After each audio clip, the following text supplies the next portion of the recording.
जय गुरु जी। शुक्राना गुरु जी, अनंतम शुक्राना मेरे गुरु जी महाराज का। ओम नमः शिवाय, शिव जी सदा सहाय। ओम नमः शिवाय, गुरु जी सदा सहाय। शुक्राना, अनंतम शुक्राना।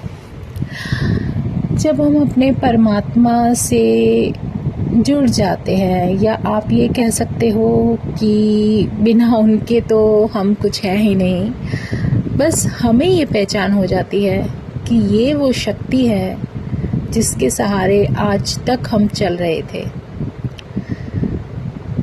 किसी भी तरीके से अपने आप को आप समझा सकते हो, लेकिन उस शक्ति के बिना कभी भी कोई भी एक सेकंड, एक पल रह ही नहीं सकता, जी ही नहीं सकता, सांस भी नहीं ले सकता।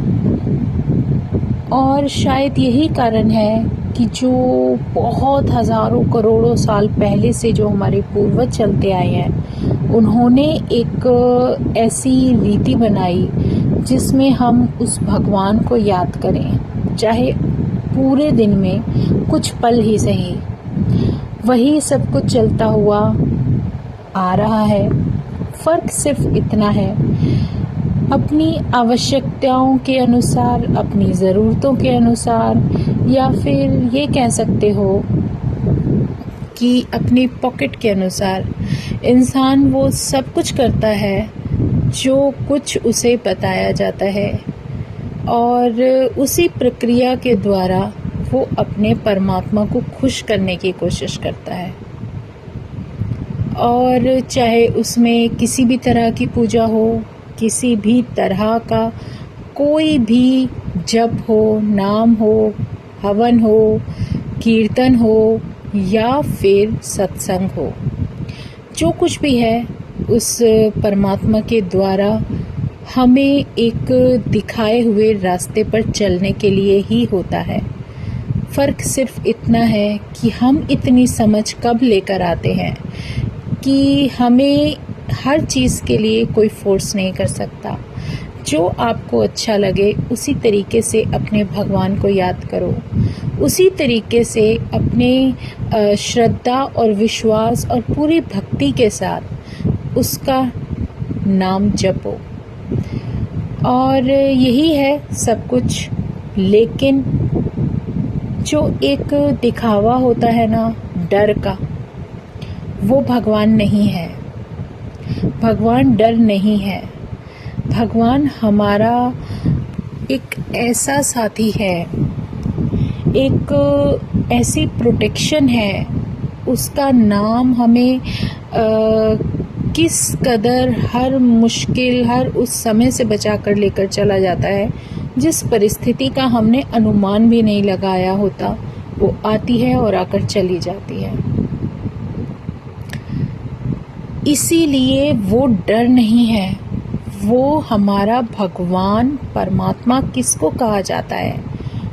उसके प्रति अगर आपके हृदय में प्रेम है तो आप उनको प्रेम से याद रखो, और अगर नहीं है तो डर का माहौल मत बनाओ, क्योंकि जो डर होता है वो एक अलग ही राह दिखा देता है।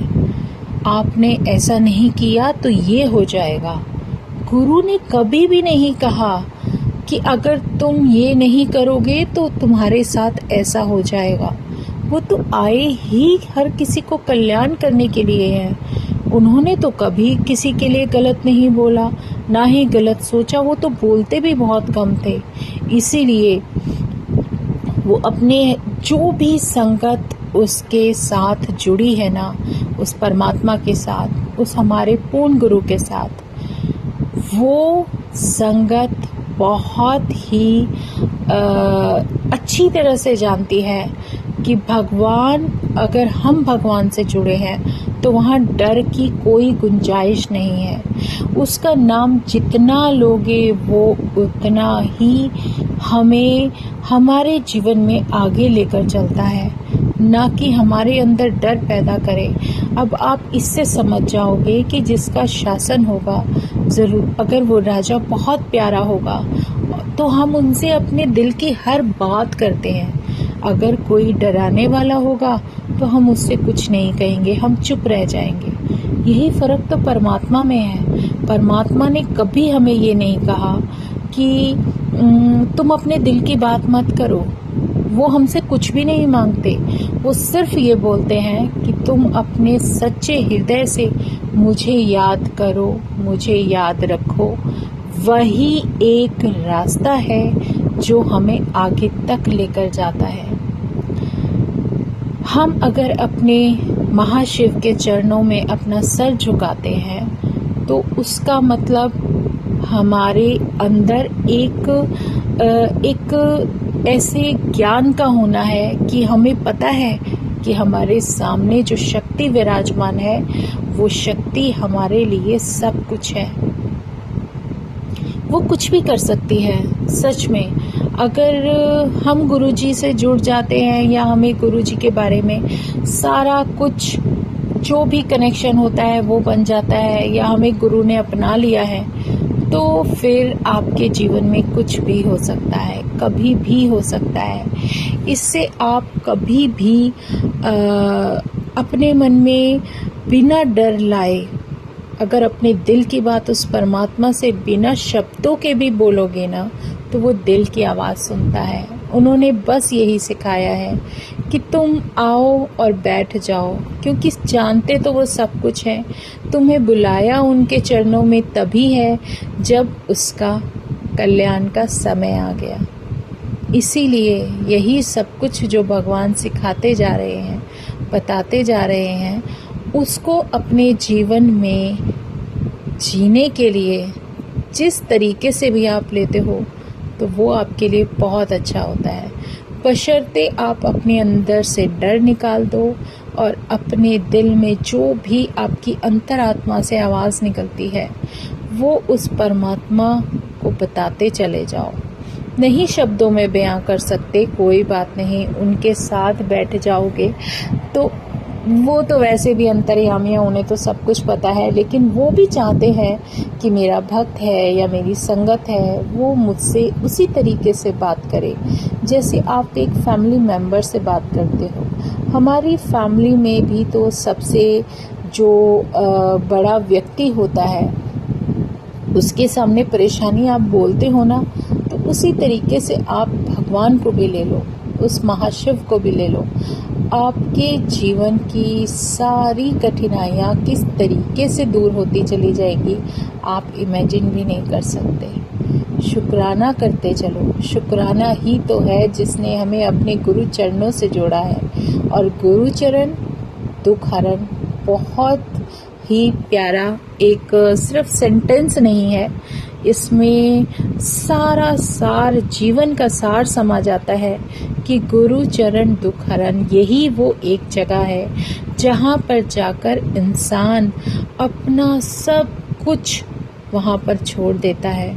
पता नहीं कि कितने समय से उसका क्या चलता आ रहा है, क्या कर्मास था, क्या है और क्या होगा, हमें कुछ नहीं पता, लेकिन उन गुरु चरणों में जाकर वो सब कुछ गुरु अपने पास ही रखवा लेते हैं और तुम्हारा कल्याण कर देते हैं। तुम्हें वो सब कुछ तुम्हारे जीवन में मिलने लगता है जिसके तुम हकदार हो।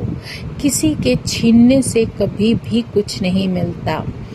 सच में आप ये सोचो कि यार हमारे भाग्य का था, इसने ले लिया, उसने ले लिया, ये कर दिया, ये सब बेकार की चीज़ें हैं। अगर आप अपने आप को एक अच्छा इंसान बना लेते हो तो उससे बेहतरीन भी कुछ नहीं होता। शुक्राना करो गुरुजी महाराज का, जो गुरु चरणों में उन्होंने आने का मौका दिया और अपने साथ अपना नाम दान दिया। वो नाम दान ही तो है जिसने हमें हर मुसीबत से, हर परिस्थिति से बचा कर रखा है। शुक्राना गुरुजी, अनंतम शुक्राना। शुक्राने जितने हम अपनी अंतरात्मा से, सच्चे हृदय से बोलना शुरू कर देते हैं तो हमारा अपने आप ही एक ऐसा कनेक्शन उस भगवान से जुड़ जाता है जो शायद हमने कभी सोचा भी नहीं होता। शुक्राना गुरुजी, अनंतम शुक्राना। तुम सब कुछ जानते हो, सब कुछ। इसीलिए वो उन्होंने कभी हमसे कोई डिमांड नहीं की, हम ही हैं जो अपने मन में इफ बट और किंतु परंतु लगाते हुए अपना वही स्वभाव रखते हैं जैसे हम इंसानों के आपस में होते हैं। जैसे इंसानों में गिव एंड टेक होता है, वही सब कुछ हम भगवान से भी सौदेबाजी करने के लिए शुरू हो जाते हैं कि हे प्रभु, मेरा ये काम कर दो तो मैं ये करूँगा, मेरा ये कर दो तो मैं वो करूँगा। उससे तो कुछ भी नहीं चाहिए, उससे तो तुम्हारी श्रद्धा चाहिए, तुम्हारा सच्चा प्यार चाहिए। उन्होंने कभी तुमसे किसी भी चीज़ की डिमांड नहीं की और ना ही वो कभी करेंगे, क्योंकि ये हकीकत है। और सबसे बड़ी बात ये है कि वो इतने प्यारे हैं, अगर तुम उनके सामने नतमस्तक हो जाते हो तो तुम्हारे जीवन में कभी किसी चीज़ की कमी नहीं होती। गुरु जब आपको अपना लेता है, अपने चरणों में बिठा लेता है, आपका सब कुछ उनके हाथ में होता है, आपके जीवन की डोरी गुरु के हाथ में होती है। और सबसे बड़ी बात, जो आपके भाग्य में नहीं भी होता वो गुरु देता है। और जीवन की एक बहुत बड़ी सच्चाई है कि गुरु बिना गति कभी नहीं मिलती। अगर गुरु है तो सब कुछ है। किसी के करने से कुछ नहीं होता, किसी के सोचने से कुछ नहीं होता, किसी के छीनने से कुछ नहीं होता। कहते हैं ना, आपके हाथों से तो कोई छीन कर ले जा सकता है, लेकिन जो आपके भाग्य में उस परमात्मा ने लिख दिया होगा उसे कभी कोई नहीं छीन सकता। इसीलिए हमें सिर्फ परमात्मा के नाम, सिमरन और शुक्राने से जुड़ना है।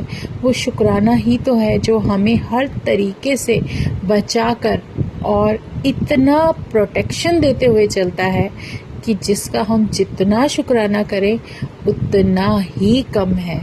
जैसे मैं आपको अपनी जर्नी के हिसाब से बता रही थी कि किस तरीके से मुझे गुरुजी जानते थे। अब वो मेरे जीवन में है, मेरी बागडोर उनके हाथ में है, वो जैसे कहेंगे वैसे ही होगा। अब जैसे वो जानते थे कि मेरे जीवन में कोई ना कोई ऐसा कनेक्शन माता रानी के साथ है जो शुरू से उन बचपन से मुझे उसी माहौल में रखा जहाँ मैं उस शक्ति के साथ, उस माँ शक्ति के साथ जुड़ी रही या उनके दर्शन करती रही और अपने शिव को ध्याती रही। यही सब कुछ जो कुछ भी मिला मुझे, उसी हिसाब से मैं कभी जीवन में ये नहीं सोचा कि मैं ये करूँगी या वहाँ जाऊँगी या ये करूँगी। पता नहीं क्या वजह थी, ये सब परमात्मा ही जानते हैं, उन्हीं के दिया हुआ है सब कुछ। शादी के बाद मुश्किल से एक बार वैष्णो देवी गई थी, लेकिन गर्भ जून में जाने का मौका नहीं मिला क्योंकि उस समय वहाँ पर बंद था।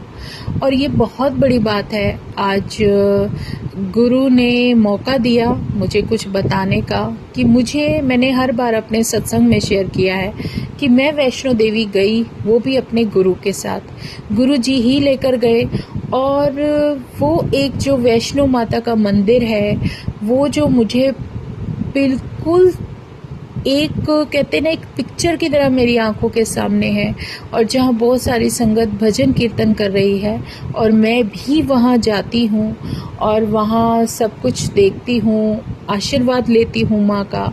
और वहाँ से फिर एक ट्रायंगल की शेप में, जिसको आप गर्भ जून के नाम से जानते हो, वो एक रास्ता जिससे गुरुजी मुझे निकाल कर लेकर गए।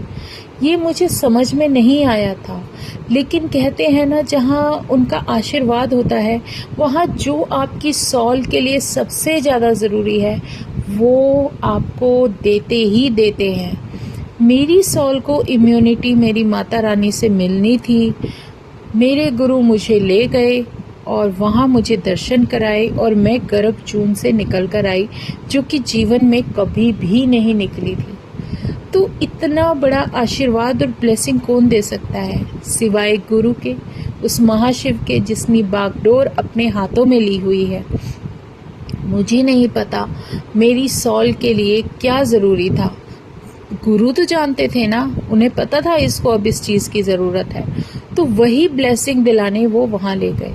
कभी वो ब्लेसिंग दिलाने एक बहुत पुराने, पता नहीं कितने कितने पुराने शिव मंदिरों में ले जाते हैं और इतने पुराने, जैसे वो नंदी जी हैं, बिल्कुल ब्लैक कलर के नंदी, ब्लैक कलर का शिवलिंग, इतने पुराने पुराने शिवालयों में अगर गुरु लेकर गए हैं, तो मुझे कहाँ कहाँ की कितने पुराने सालों के इतने पुराने मंदिरों के जो दर्शन करवाए और जो उनकी ब्लेसिंग्स दिलवाई, तो वो इसीलिए क्योंकि वो जानते थे कि मैं किस तरीके से इम्यून हो सकती हूँ, मेरा कनेक्शन कहाँ है, मैं किस तरीके से उस शक्ति से जुड़ी हूँ।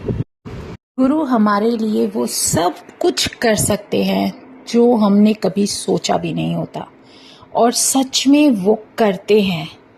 इसमें कभी भी आप एक पॉइंट का भी वहम नहीं कर सकते, क्योंकि उन्हें पता है कि हमारे जीवन में हमारे लिए क्या ज़रूरी है, वो हमें वो देते हैं। और वो जानते हैं कि हमारे लिए अगर कोई चीज़ प्रॉब्लम बन सकती है, तो वो हमें किसी कीमत पर भी नहीं दे सकते। और वो हमेशा इसीलिए कहते हैं कि बिल्कुल मत मांगो, वो सब कुछ जानते हैं, तुम्हारे लिए जो बेहतरीन होगा वो तुम्हें मिलता चला जाएगा। इसलिए उस परमात्मा के सामने सिर्फ सिर झुकाना है और कुछ भी नहीं करना। चाहे वो कोई भी शक्ति है, आप किसी भी मंदिर में जाते हो, ये बात हर किसी के लिए हमेशा लागू होनी चाहिए और उन्हें समझ लेनी चाहिए कि हमें डिमांड नहीं करनी। डिमांड करने का मतलब कुछ और ही हो जाता है। इसलिए उन्हें पता है कि क्या चीज़ हमारे लिए सही है और क्या नहीं है। इसलिए कभी भी मांगने की कोशिश करो ही मत, सिर्फ शुक्राना करो। जो उन्होंने दिया है बहुत अच्छा दिया है, और आने वाले जीवन में पता नहीं आपको क्या बेहतर मिलेगा, उसका भी शुक्राना, सिर्फ शुक्राना, अनंतम शुक्राना।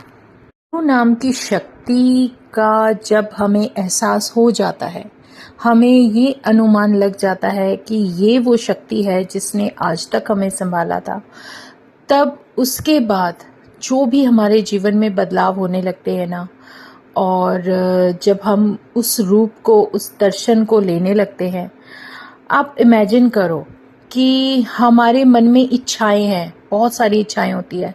गुरुजी आप इस चोले में कितने प्यारे लग रहे हो, मुझे यही वाला स्वरूप चाहिए। मतलब हमारा दिल क्या किया, हमारे दिल ने बोला कि हमें ये वाला स्वरूप चाहिए। क्यों? चाहे वो रेड में है, चाहे वो ब्लैक में है, चाहे वो ग्रीन में है, आपने डिमांड तो की ना। आपको क्या पता कि आपके जीवन के अनुसार जिस रूप में गुरु आना चाहता है, जिस रंग के चोले को पहनकर वो आपके जीवन को बहुत ब्यूटीफुल बनाना चाहता है, वो बहुत ही डिवाइन होता है हमारे जीवन के लिए। गुरु ने हर कलर का चोला पहना है, लेकिन हर किसी संगत के कल्याण के लिए, क्योंकि उस संगत के ग्रह, नक्षत्र, उसके जन्म, उसके कर्मास, जो कुछ भी है, अगर उन सब को ठीक करते हुए अगर गुरु उस रंग के चोले में उसके पास आते हैं, तो इसका मतलब वो अलग ही ऑरा होता है। उसमें हम अगर कंडीशन रख देते हैं कि हमें इसी रंग के चोले में गुरुजी का स्वरूप चाहिए, तो वो हमारी सबसे बड़ी बेवकूफ़ी है, क्योंकि यहाँ भी हमने डिमांड ही रखी अपने मन के अनुसार।